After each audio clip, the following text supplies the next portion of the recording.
So the main business of tonight. So I'd like to introduce our speaker for tonight, and it's John Melbye, who is responsible for becomedemandriven.com. John is the MD of the ASCM in the Twin Cities in the US in Minneapolis. And he's also an endorsed instructor for demand-driven workshops, director of WA Solutions in the US. So John's got a number of strong engagements in supply chain. He's a consultant in supply chain with Become Demand Driven, and he's focused on demand-driven methodology, helping people adapt their inventory management and supply chain activity to the current environment. John serves as a thought leader. He drives others to think critically, and I think you'll see that in tonight's talk from John, that he's challenging the sort of the standard beliefs that people might have about supply chain, about the demand management. So John likes people to think critically about their approaches to problem solving. John's an ASCM instructor. He's a frequent contributor to global supply chain conferences, including the main ASCM conference annually. And he shares his knowledge on his website, on YouTube, in person, and in online presentations. John's commercial career has spanned roles in technology, production control, logistics, and materials. He had 16 years, as an example, with Parker Hannifin, Fortune 250 manufacturer of motion and control technologies. John is coming to us from Minneapolis tonight. And John's educational background, John is a BSc in dairy science from the University of Wisconsin in Madison. So John, I'm going to hand over to you. I'll stop sharing, and I really appreciate you coming along and talking to us if you want to share your screen. All right, thank you very much. And thanks everybody for joining and coming in.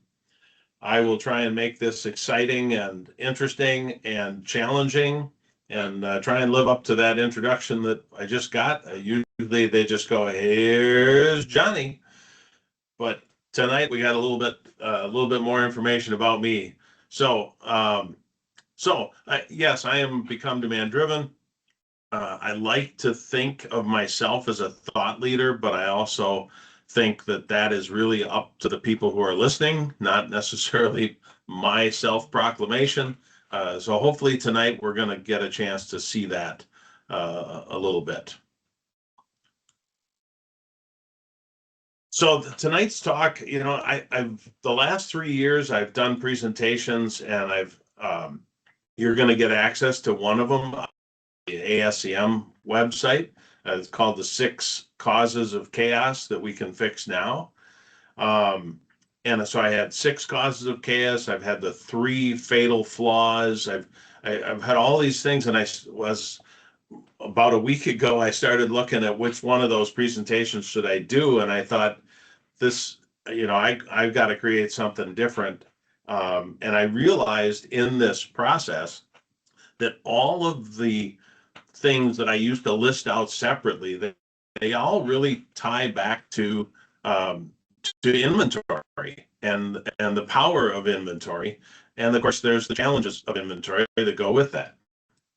So what I want to try and do, while you guys can look through this slide, I want to challenge the traditional thinking, the way we've always thought. And the beauty of my world is that when I was able to leave and start my own business and not work for somebody else, that gave me the opportunity to step back and look at what we're doing, instead of being buried in the weeds trying to figure out how to dig out of that chaos. And as I do that, and I start thinking about, I think in analogy, I think in storytelling, I think in terms of, why are we doing this way? And these are the challenges that I want to bring forward for you as well. So what we're going to try and do today is challenge what we call deep truths, the things that you absolutely know are true, but in fact, maybe they're not. And we're going to think differently, and the focus tonight is on inventory. And why is the focus on inventory? Well, inventory defines our capabilities. It's what we're capable of, whether it's your business or at home. If you have something, then you can use it. If you don't have it, you don't have it. So inventory is really the lever when we think about what are we capable of. And we're going to talk more about that as well. Inventory is a way to reduce lead time. And traditionally, all the projects I've ever heard about people doing to reduce lead time always focuses on the supplier lead time. But in fact, that may not be the right approach. So we're going to show how inventory can help us with a lead time reduction project. The bullwhip effect, I'm assuming everybody knows the bullwhip effect as a small change in one end of your supply chain, creating a huge change on the other end of your supply chain. And it doesn't even have to be end to end. It can be, we bullwhip our suppliers when we ask them to do the impossible. And our customers bullwhip us when we ask us to do the impossible. And that just flows all the way through the supply chain. And then the last piece is the importance of inventory. And everybody, I think everybody in the company, from the financial people to everybody, understands that it's a huge dollar investment that we have in working capital in our inventory. And so that becomes a chance to reduce the dollars that we've tied up and when free them up to be able to do something else. So these are the four things that I'm listing as why inventory is so important. Now, this is a slide from a simulation that we do. We have a Lego penguin factory, and I just want to lay the basics of how material requirements planning works and understand that the quantity of inventory that we have combined with the bill of materials, which is the list of all the things needed to make that final product, add in the orders from our customers, and that all goes into MRP to create the plan, right? The P of MRP is for planning. So we are creating a plan with this. And we can see here in this relatively simple example, we've got the finished product up top. In the middle, we've got some sub-assemblies that we worked on. And then at the base, we have the raw materials. And I do like to point out always that this is not how penguins are created in nature. This is fake news, as it were. And this is how we're going to simulate or give an example of how MRP works. So when we think about it, then the next piece is the delivery lead time. So how do we determine the lead time to our customer? We do it by trying to find the longest chain of events that create the lead time. And what we've got here, we've got a lead time, for example, on the penguin, we've got a lead time of 1 day. That's the manufacturing lead time. On the sub-assemblies, we have manufacturing lead times listed. And then on the raw materials, we have the purchase lead time listed.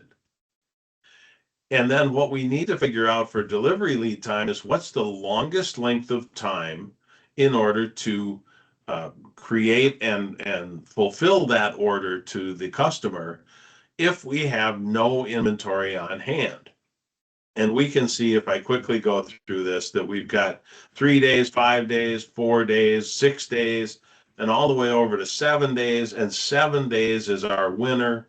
Therefore, our lead time to our customer is 7 days. Now, I don't know if we can do this live, but what has to happen in order for that 7 days to be true, to be real? What has to happen for this plan to work? Any comments, put them on the chat to answer John's question. And in the interest of time, I will just jump ahead here, so what has to happen is everything in that 7 day line, everything in that 7-day line has to happen exactly as we planned. And That's what Greg said, Greg, John. yep, right on target. But in fact, and nothing going wrong, absolutely. Everything has to happen exactly as we planned. And in fact, everything in this entire diagram has to happen exactly according to plan. And if we kind of flip things on its side and we look at this from a day perspective, we're going to back schedule. So if we need to have the penguin produced on day 7, we're going to go all the way back to day 1 and say, this is what has to happen on day 1. And then this is what has to happen on day 2. And you can imagine the complexity that gets added. If we're just making one penguin, it's pretty clear these are the things that have to start on those days. If we're making if we get an order the next day, then the next day, that day 1 has to happen again, and day 2 has to happen again. And the reason I talk about this is because I think we've kind of convinced ourselves that this stuff all happens, as we expect it to. And we can see, right, if we're looking at this and we have visibility, we can see that we need to start this group of activities on day 5.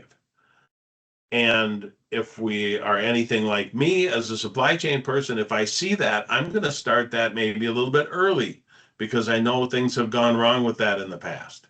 So I know that, but MRP starts everything exactly when it needs to start so that it happens exactly when it needs to happen.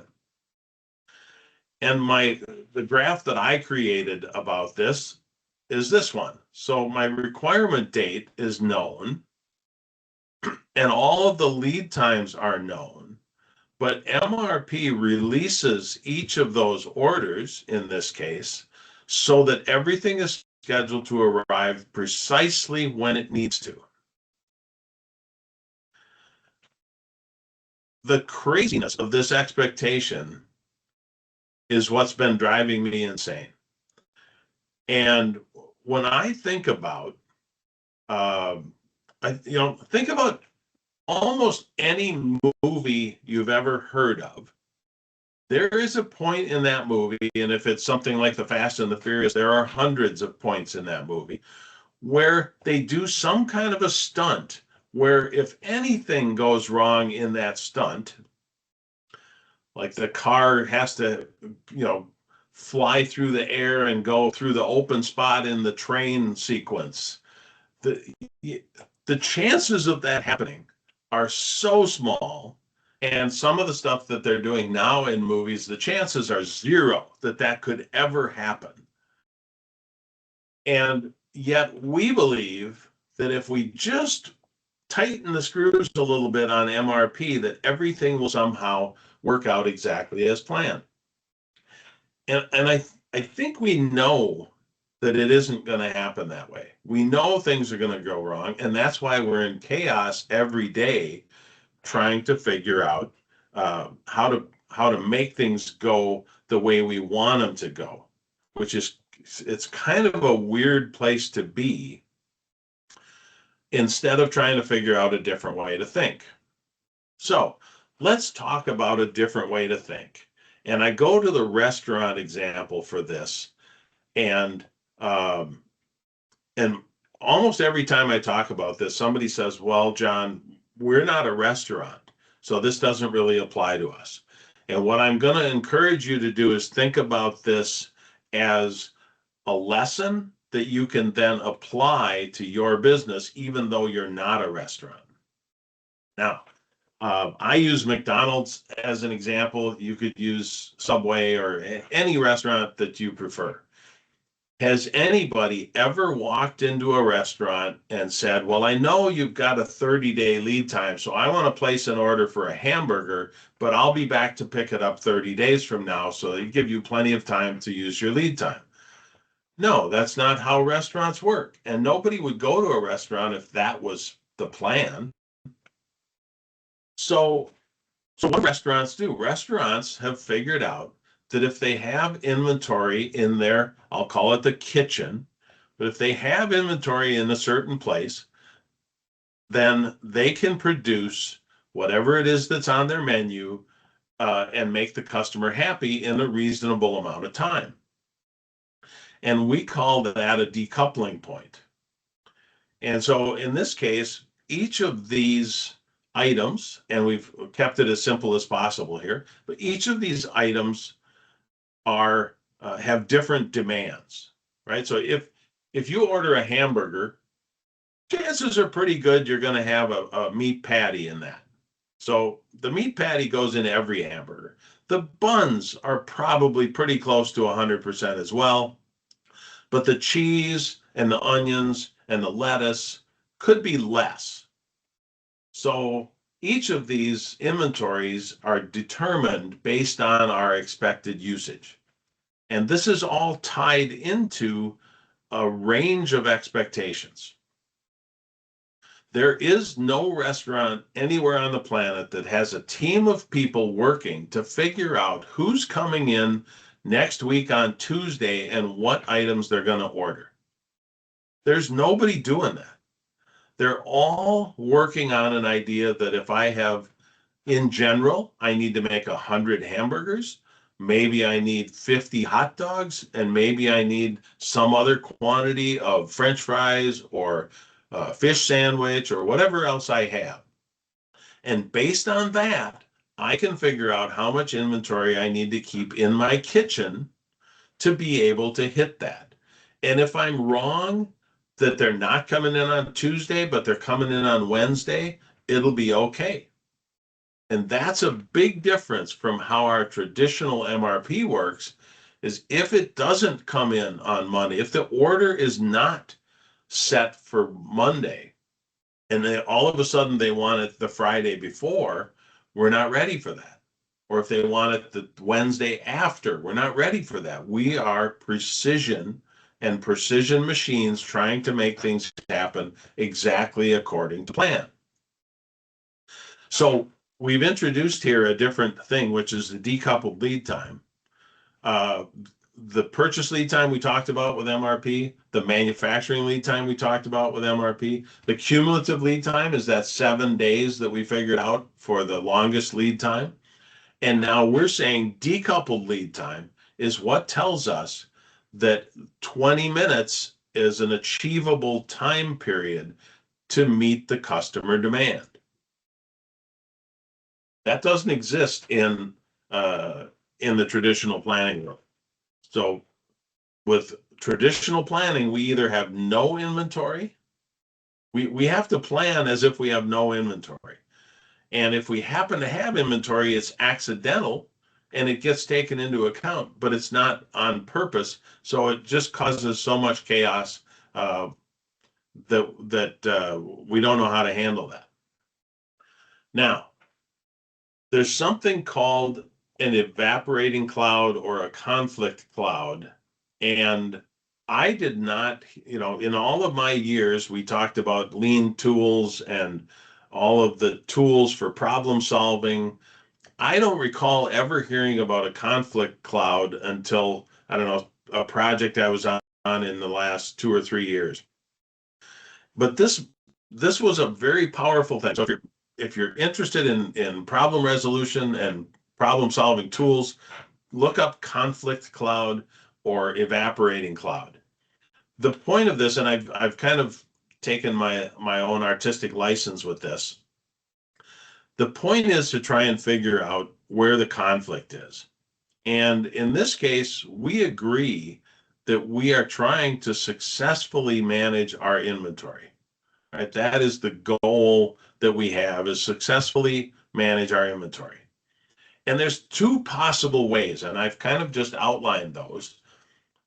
Number one, the first one with the penguin example is to have precisely what is required. That's our traditional planning world. Everything has to line up, as you guys pointed out in the chat. Everything has to work precisely as required. The restaurant example is to say we always have enough. And we always have those pockets of inventory to be able to produce whatever the customer asks for at the moment. And if we follow those through, the penguin example or the traditional planning world says we want to be dependent or reactive. We have to have a demand so that we can react to it. It's completely dependent on having that demand. And if we look at the restaurant example, it's completely independent. We don't know exactly what the demand is going to be. We have a rough idea, but we keep our inventory as a way to meet that demand. And this is where the conflict comes in, where we have the independent way of doing things or the dependent way of doing things. And the dependent way says there will be no or very minimal variability. And the proactive way accounts for variability. It's expecting variability to a degree. And the weird thing about this particular conflict cloud is that most of the time these conflict clouds help us determine which side wins and which side loses. But once we figure out that we don't need to have a winning side or a losing side, the goal is to resolve the conflict. And it's not about picking one or the other. It's figuring out how can we achieve both. Hopefully that's an aha moment for everybody. It certainly was for me. So if we follow this through and we talk about demand-driven MRP, which this presentation is not about DDMRP, but it comes in here in a secret way. DDMRP is a thought process that says we're going to have strategic inventory positions, and those positions are managed independently. And what that does is that allows agile execution. It allows us to be agile and reactive. On the other side, we're going to create separate planning horizons in between those positions. So in between the positions of inventory, precision can happen. And so we're going to allow precise execution in between those points of inventory. But the points of inventory themselves are going to be independently managed.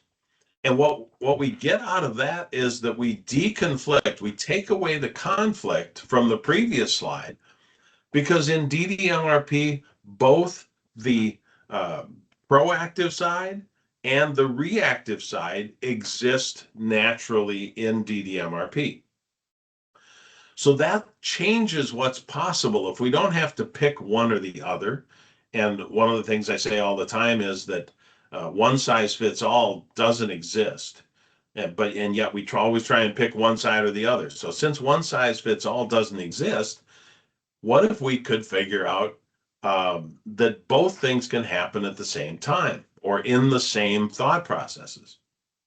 And the caveat to DDMRP is that it doesn't solve every possible disruption, but there's an amount of variability that gets absorbed that is defined by the inventory positions. So how much inventory we put in those positions tells us how much variability we can absorb, but it's not limitless.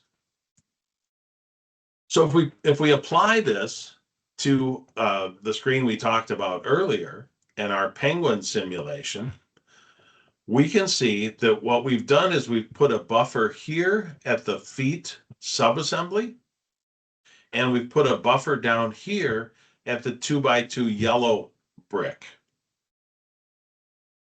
That's all we did was we put those two pieces, and we're going to manage those using DDMRP, and the rest of the structure is going to be managed with MRP and expecting precision to happen. Now, this leads to my one of my points of lead time reduction. We had a 7-day lead time. By putting these two buffers in place, we've now got a 4-day lead time. All we did was put two positions of inventory in place, and we reduced the lead time to the customer. Are we going to tell the customer it's a 4-day lead time? Probably not. But the mathematically, right, the 7-day lead time was also less likely to happen than 100% of the time.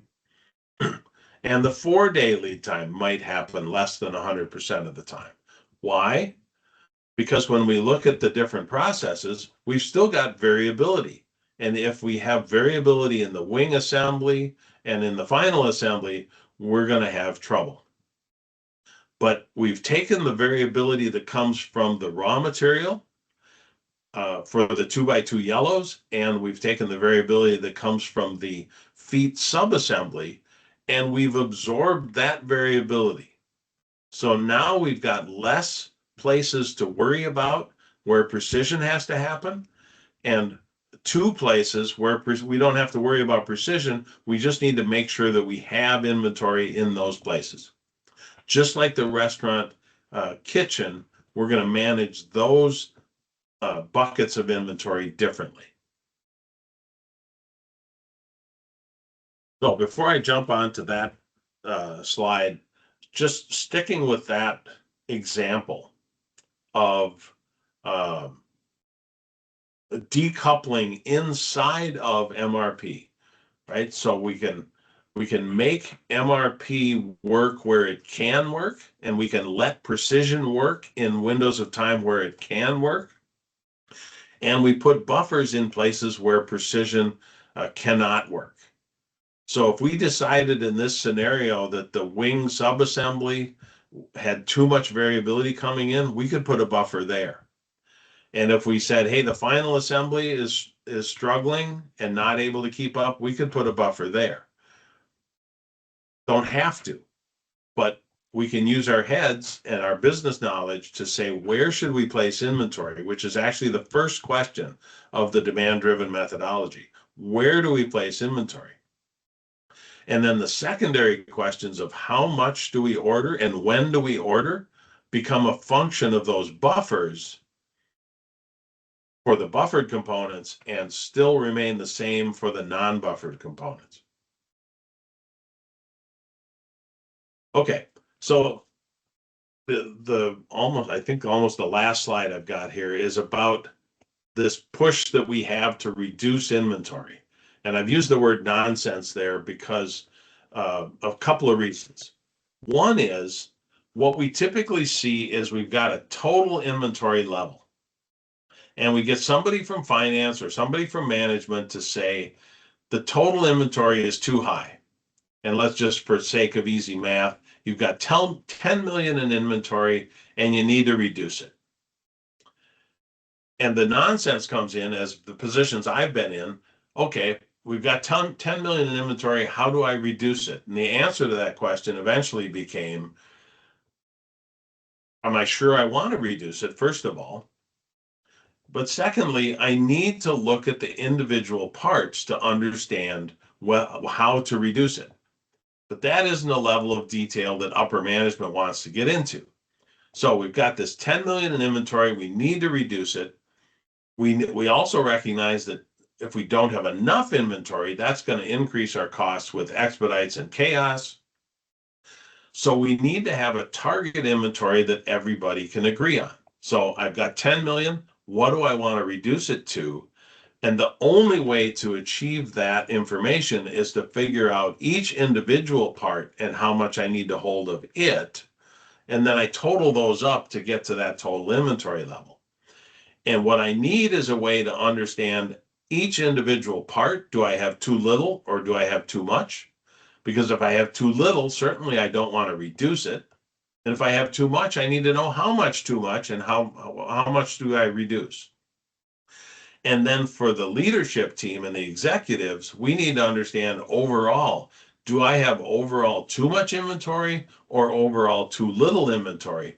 Because if 10 million is not enough inventory, then reducing it further is probably not my best move. So we kind of approach this reduction in inventory without the right information and maybe just too much of a push to do something that may be the wrong choice. So a couple of kind of slides that are just kind of my thought process here. I think we've got enough examples in the world, and the two that I can think of are military or boxing. For example, you could use any sports analogy, right? The plans are beautiful until the first shot is fired. The plans are perfect until you get punched in the mouth.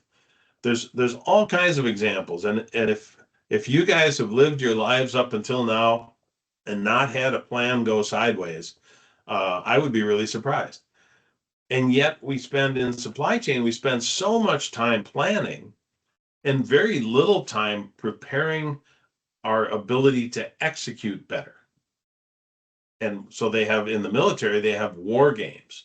In sports, they have practice because they're practicing. You can make the plan and draw a diagram, but until you practice it and try it, you don't really know how it's going to turn out. So I encourage us to think about how can we practice our execution in supply chain, so we understand better what those levers are that we can pull. And the other thing that struck me, I heard this again the other day. It actually ties back to a joke I told when I was in high school and I was doing a presentation, that if somebody, a guy falls off the side of a cliff and grabs onto a tree branch to save himself and yells up, "Is there anybody up there to help me?" And the voice comes down, "Yes, I can help you. Let go of the branch." And of course, the man yells back up, "Is there anybody else up there?" Because letting go of the branch when you're convinced that that's the thing that's saving you seems like a bad move.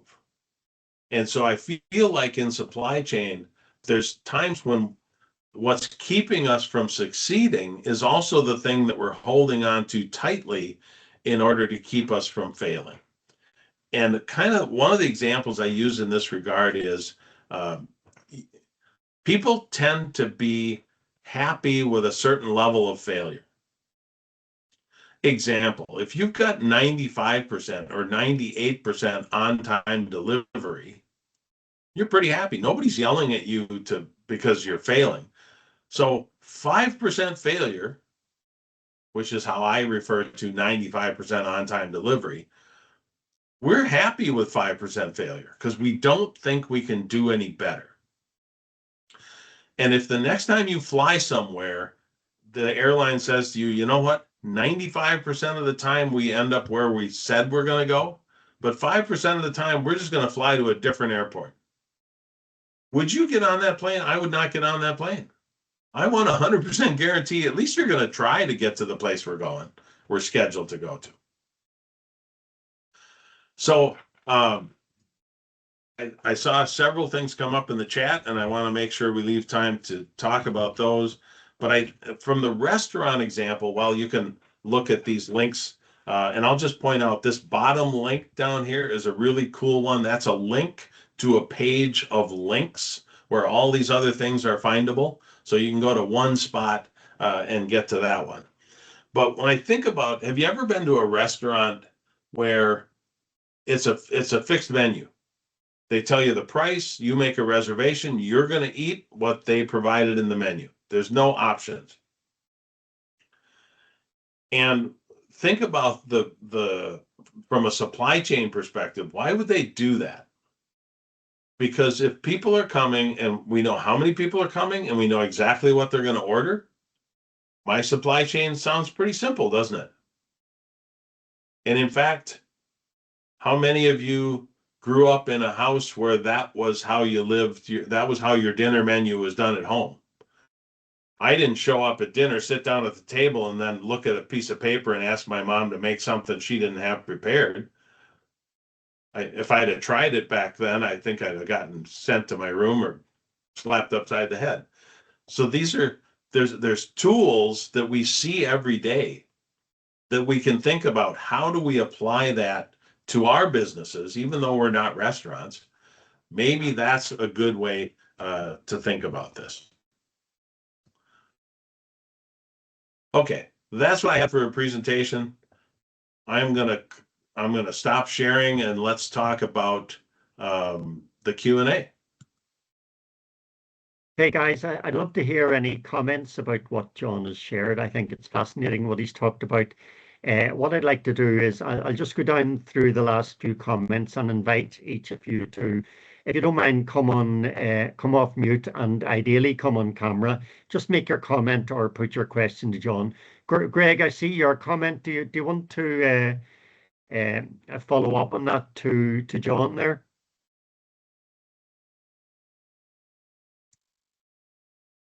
Greg?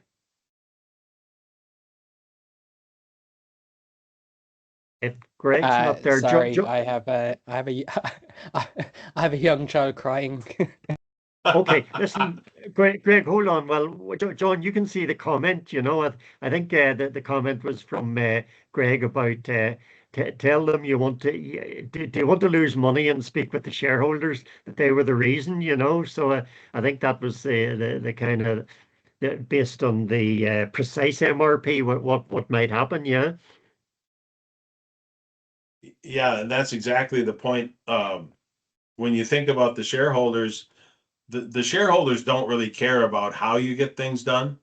They want you to make money. And so if you can make money with less inventory and on-time delivery at 100%, that seems like the right approach to take. I think what we've found in our worlds is that we've all kind of been beat down enough that we believe that the way to make things work is precision. And if we know the demand, that we will know exactly what to do. And there won't be supply variability. There won't be resource variability. There won't be management variability. There won't be operational variability. The only thing most companies are working on is trying to make that demand variability go away, as if that's the only variability out there. And I'm not sure if that's what you were getting at, but it is an interesting thing when you have to approach a shareholder and say, this is what we're going to do, and this is how we're going to approach this. That's an interesting situation to be in. Okay. John Keane, you made a comment relating to safety stock. Do you want to pick it up with John Melbye there, John? Yeah, to me, it sounds a lot like something we do in my own organization, which is we assign a risk rating to the safety stock. So obviously, you have your safety stock generally based on consumption versus lead time. You might be a little bit of transit time. We also apply a risk rating based on supplier performance, problems in the general supply chain that we're aware of, quality issues that we've seen, and so that adds a multiplier almost to that, so it bumps up the safety stock. Is that very much what you're kind of hinting at with your decoupling there? It's got a portion of it where that all makes sense, right? We're going to take that and use those same types of things to determine how much inventory we want to keep there. The difference between safety stock, if we eliminate all the kind of other things, the big difference between safety stock and a DDMRP buffer is that when you hit safety stock, MRP says, stop what you're doing and get more of this now. And so it kind of generates some false signals to tell you that your emergency situation is this one. And DDMRP says, hey, 100% is the minimum where we want to be. First of all, we use the buffers to generate orders to maintain a level of inventory. Traditionally, safety stock is you jump back and forth between hitting safety stock and going way higher. And we're trying to maintain a narrow range of inventory, but that the range is different based on the degrees of variabilities and longer lead times and all those factors you just talked about. But we're trying to maintain a level of inventory, which essentially gives us a statistical process control chart for managing inventory. And that's a totally different thing. So safety stock, you're on the ball with the items that you're considering, but safety stock in traditional planning is still subject to all of the variability coming through and doesn't have a buffering impact intentionally. It accidentally works if you have that inventory, but as soon as you breach your safety stock, chaos is the next step because it's telling you you need it yesterday when that's not possible. Does that get you anywhere close? No, that makes sense. Thanks, John. Yep. John, thanks for your comment. We've a question from Jacob on engineer to order environments. Jacob, do you want to make your question to John? Good evening. Hello, John. Hello. So we could see in the presentation or that the decoupling point could save lead time on the case like the restaurant where we could combine or build a little stock. But how could where would be the best point, decoupling point, if any, in the engineer to order environment? Because it's very limited there, I believe, or would have to start very early. Yes, absolutely. In an engineer to order, raw materials is what would make some sense, right? But not every raw material. So depending on how engineered to order you are, you might have aluminum bar stock or coils or something that kind of goes into many things. So that would be a buffer location. If you have further on, okay, we take this coil and we cut it into strips, and now it's still kind of a raw material, but it's been somewhat processed. There could be a location like that. Nuts and bolts, any of the MRO stuff could be run that way versus how it is today. The point is in your engineer to order, where is the chaos being caused? And I worked with a company up here in Minneapolis called Proto Labs, and they would take an order today and in one day have a prototype made. Now, there's got to be a lot of preliminary stuff for that, but it's always made out of bar stock, it's out of aluminum plating, it's out of different things. So they just maintained an inventory of that. So when otherwise they were calling their aluminum supplier 3, 4, 5 times a day. Now I need this, now I need this, now I need this. And they need it today yet. So it really disrupts everybody in your supply chain if you have to adjust to every order every day. Not every engineer to order is in that scenario, but where you can, and this is the challenge with demand driven, where are those locations that you can place inventory, and where you can't, well, there's a reality that you have to live with. Okay, Jacob, thank you. We have a question from Matthew, which is maybe related to what we've just heard. Matthew, do you want to go into your question about buffers? Yeah, thank you very much. Just related to what was asked initially, I would just want to know the criteria that those buffers will comprise, okay, to ensure that we're not inflicting the inventory cost. Yeah, great question. I kind of alluded to it that we're going to have an upper and a lower limit. In my world, I was always worried about running out of parts, so I tend to focus on that. But so we place inventory in such a way that we reduce the lead time, because if we have inventory in our raw material warehouse, then from that point forward is my lead time to my customer. The question of how much inventory I hold there is really the continuous improvement activity. So if I look at a buffer and I say, I'm always over where I want to be. Well, there's my continuous improvement activity. Why is that, and how can I manage that? In today's world, where we talk about this, the overall aggregate level of inventory, and expect somehow we're going to be able to reduce it without looking at individual parts, is the crazy part. So, very good point. We want to make sure we don't have too much inventory as well.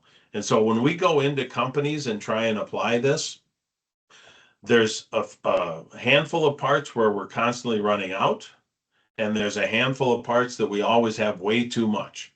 And what we do is we give the visibility to know which parts you have too much of and which parts you have too little of. And that's then the continuous improvement activity that happens. Excellent question. Thanks, Matthew. Luis, you have a question on cost. Do you want to come on, put it to John?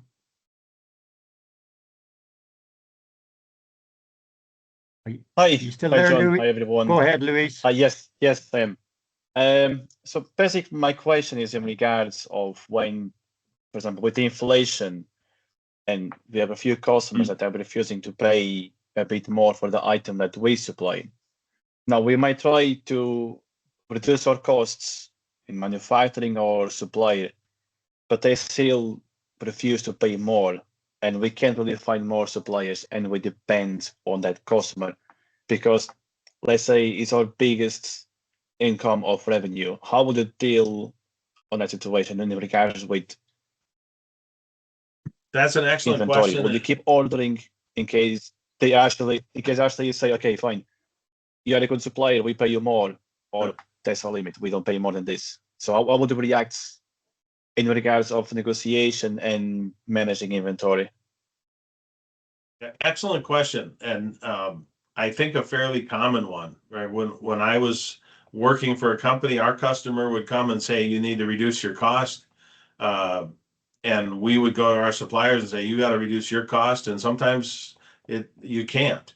So there's a couple of things to your point. So if I have a buffer of inventory, I'm going to reduce that buffer as low as possible. And I'm not going to be maybe able to hit that 100% on-time delivery if they're going to do changes all the time.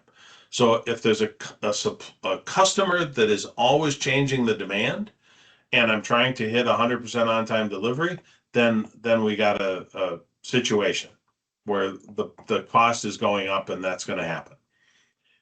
If I want to be kind of smart ass about it, increase the lead time. So if they say, well, we want it in 5 days, but we won't pay anymore. Well, the lead time just went to 10 days or some number so that we can handle the amount of inventory to make sure we hit that lead time, which is in a different scenario. So I'm not sure if I caught all of the pieces there, but the important thing in the demand-driven methodology is that we focus on flow. So cost becomes less of a issue, because if we can keep the product moving through, then our overall inventory goes down, the product flows through, and if we ship, the sooner we ship to the customer, the sooner we can invoice. So maybe you could work with payment terms as a negotiating tactic, maybe lead time as a negotiating tactic.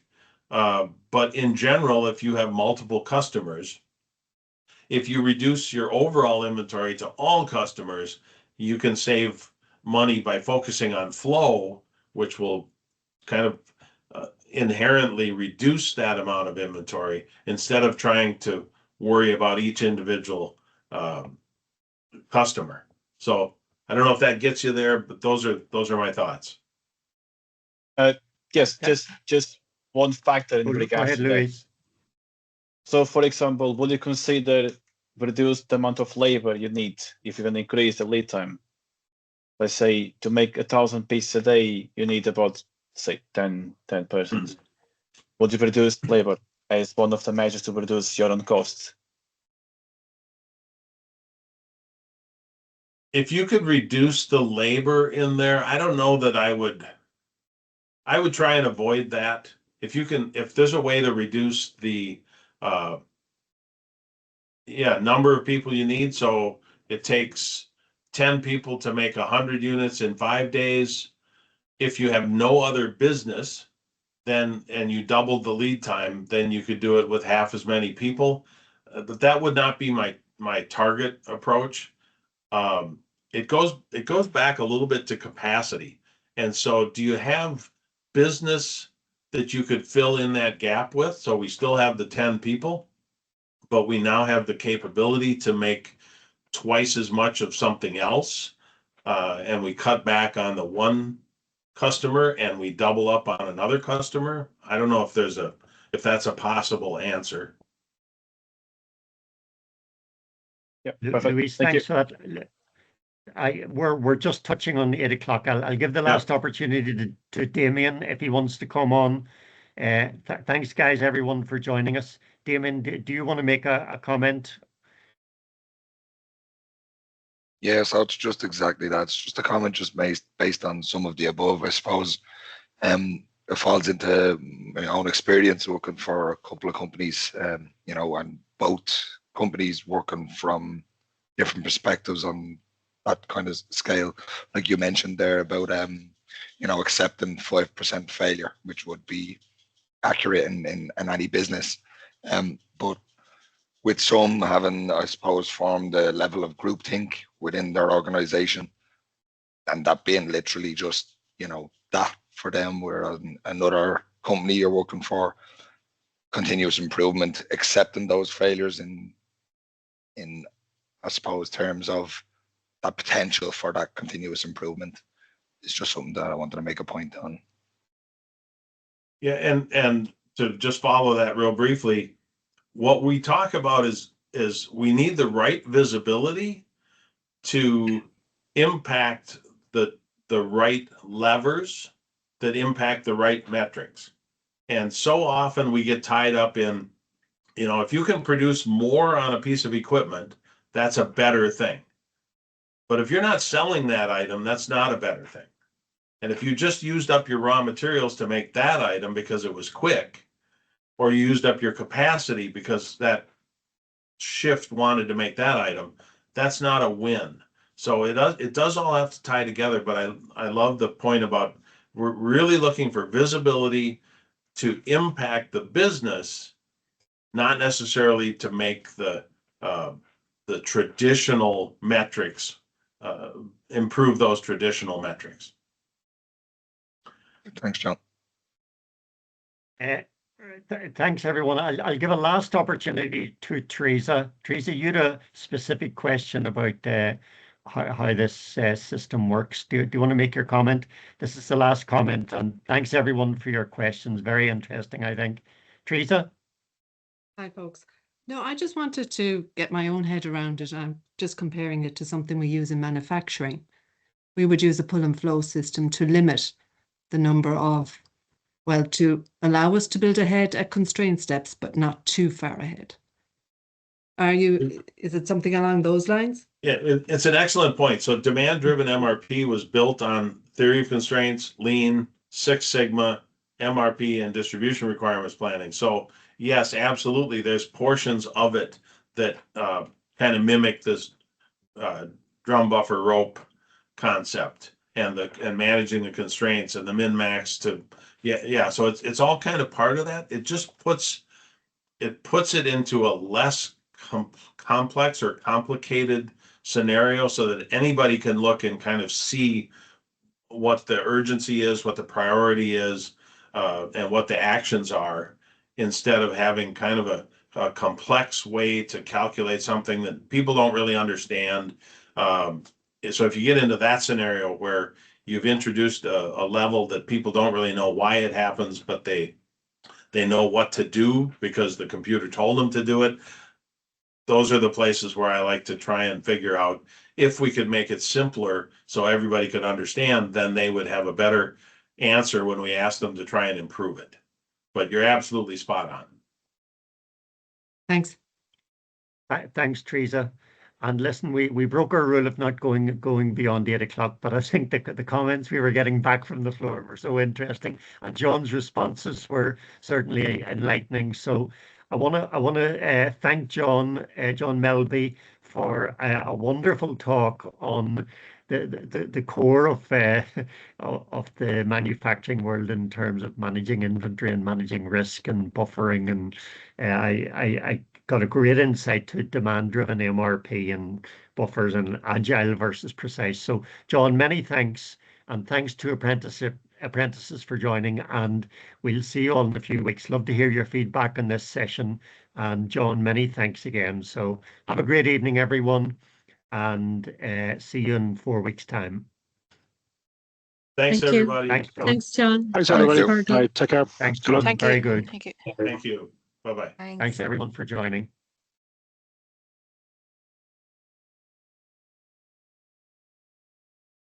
Thanks to everybody John, that for was- coming. It was very Yeah, good. Yeah. thanks, everyone, for coming. John, that was great. I think John may have left, so. Okay. Super. Okay. Super. Thank you, everyone.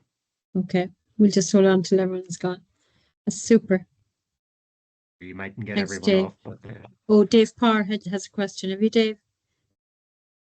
I may not have got Okay. to all the questions in the Okay. chat anyway, okay? Okay. Okay, Uh, thanks, I'm Tommy leaving, so Malloy thanks, still. everyone, for Okay. joining. Thanks a million. Thanks, Tommy. Thanks, Yvonne. Thanks, Tommy. I hope you're there still. Bye. I think Tommy Malloy is not there. Okay. Take care. Bye.